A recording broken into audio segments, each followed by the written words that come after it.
Então, o que tu tem percebido, assim, como que oportunidades tu enxergas, né, de, de trabalhar um conflito, né, menos numa competição, que ainda eu acho que é o que mais acontece, né? Eu tenho razão, o outro não tem razão, o outro tem razão, eu não tenho razão, né? E eu estou defendendo o meu direito e o outro também está defendendo o seu direito, né? E aí nós vamos entrar né, nessa batalha de conflito aqui.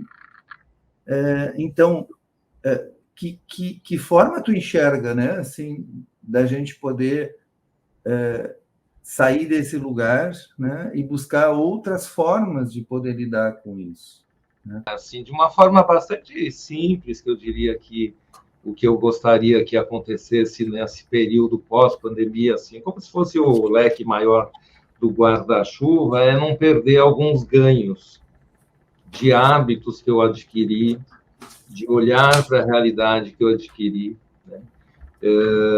E, de certa forma, buscar resolver algumas angústias novas que também apareceram, emergiram, a despeito de que muito do que a gente veio trabalhando a vida inteira só apareceu de uma forma mais forte, né?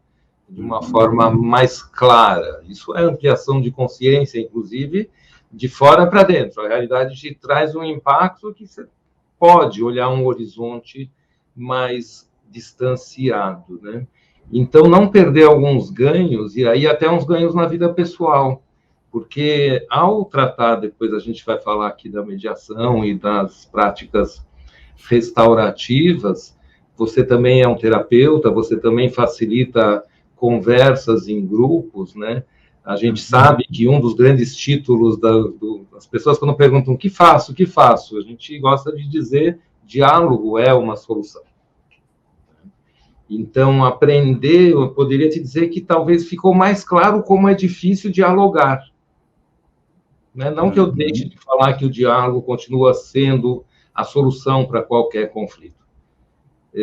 Porque depois eu vou voltar aqui um pouquinho na vida pessoal também, em separado, mas quando a gente pensa na construção do diálogo, né, e é através do que a gente chama tecnicamente de prática restaurativa, e eu gosto de pensar também assim nas coisas das palavras, né, construção de tecidos, restauração de tecidos sociais ou é construção de tecidos sociais?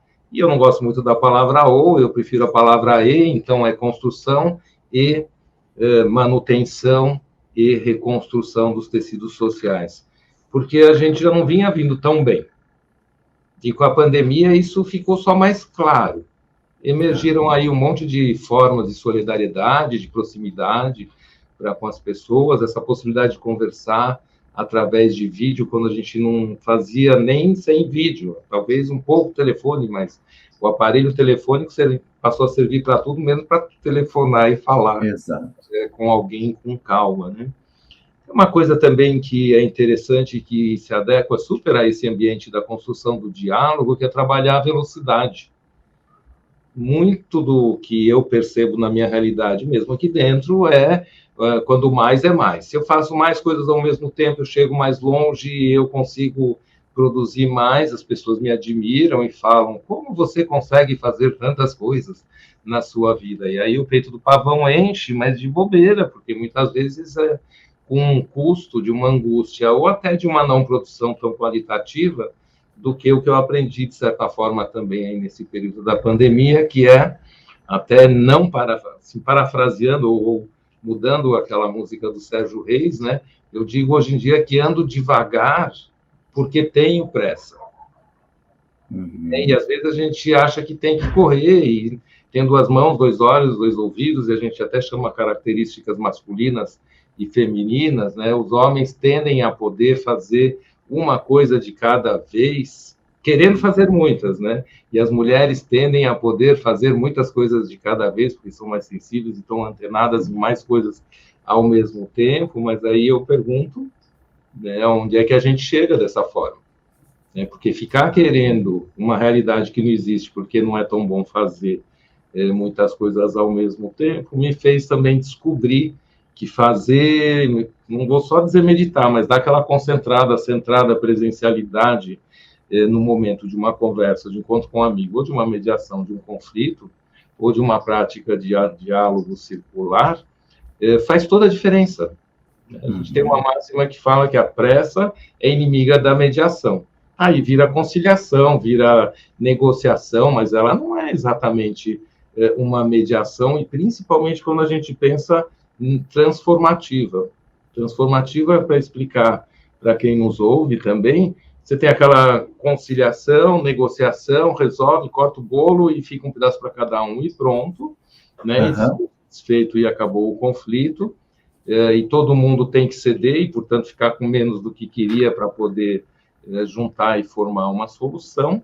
Mas tem aquela transformativa, que é quando você olha e percebe que cada um quer e tem razões e está defendendo as suas razões por alguma razão, né? E se você junta as razões de duas ou mais partes, principalmente em condomínio, em situações urbanas, em situações de poder público, em situações quando se pensa em políticas públicas, né?